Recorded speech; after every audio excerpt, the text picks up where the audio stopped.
In this morning's Business Insight, we're really fortunate to be joined by Candace McGraw, Chief Executive Officer for the airport. She is with Business Courier senior reporter Dan Monk to talk about this issue and others facing our airport today.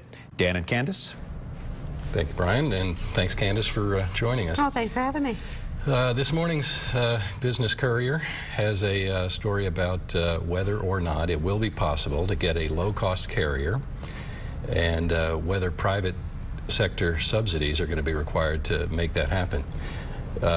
Can we get a low-cost carrier, and will it require subsidy? No, great questions, and it was a great article, by the way. Definitely we can get a low-cost carrier here at CVG. The matter is of timing. So the issue with incentives and whether a business community has to step up and contribute towards drawing a low-cost carrier in is a matter of timing. Incentives alone don't make a good case. We would never want to even think about them on routes that wouldn't be sustainable in the long run. But what incentives do is accelerate an airline looking at you for entry. They become very commonplace in the industry. All the carriers with whom we have spoken talk about them. I think you referenced perhaps in your article that this year alone we've met with 30 different airlines. Over 50 times we've had different carrier meetings, so we're actively and aggressively pursuing air service. And you seem pretty confident we're going to get a low-cost carrier. Definitely. And again, it's just a matter of timing. You know, people shouldn't go out and make their Christmas holiday plans right now, but it's just a matter of time, and we will secure one.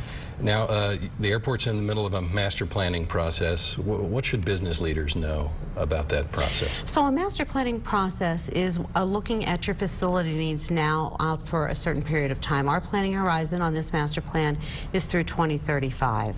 And what it looks at is what your facility needs are to accommodate your business growth over the course of that time.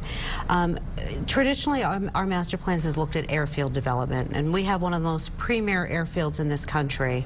But what we don't have is proper landside access to facilitate local passenger growth.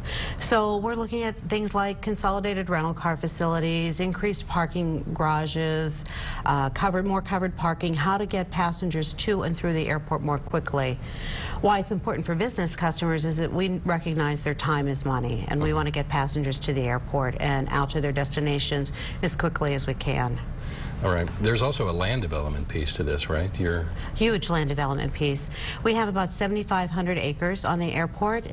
Several hundred acres of that is available and ripe for development now. And what we looked at in the master plan is what is the highest and best use for certain tracts of land. What we'd like to do is develop the land in a way that makes sense to sustain our core business. Right now, you know, DHL is booming, and we'd like to develop an economic development strategy around that. How do you bring in customers and suppliers that are going to accelerate their business, enhance their business, let DHL grow, and impact our bottom line positively as well. One of the things for development is that we will not be selling our land. It's been the policy of the board, and one which I wholeheartedly concur, that we'll hold on to our land, lease it under long-term leases for a sustainable revenue source for the airport business over years. Okay.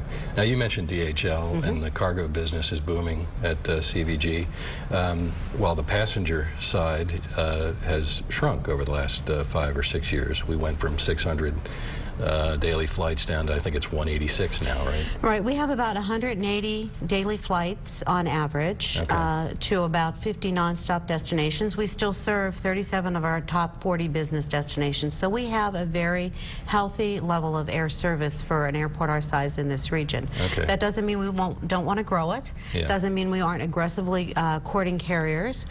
We'd like to bring those low-cost carriers in, and we realize that we can grow our passenger base. We did what's called a leakage study a few months ago, and we realized we lose about 2,000 passengers a day to other airports in our region. We'd like to bring those back. But what is sustaining us right now is its cargo growth. Last year alone, DHL grew 30%. We were the second fastest growing cargo airport in this country. So it's a phenomenal business. And jobs, I mean, that's jobs, the bottom line huge. there, right? So in the last 2 years alone, DHL has invested $105 million in their infrastructure and has hired 700 new employees. So it's a tremendous growth story. You've been to the airport for 3 years It'll now. be 3 years. Are you still glad you took the job? I love my job. I think I have the best job in the region. Great. Candace, thanks for being with us this morning. Thank you for having me. Brian? Thank you, Dan and Candace. If you want to hear more from Candace McGraw, she'll be the featured speaker at our Biz Women Breakfast and Showcase coming up November 16th.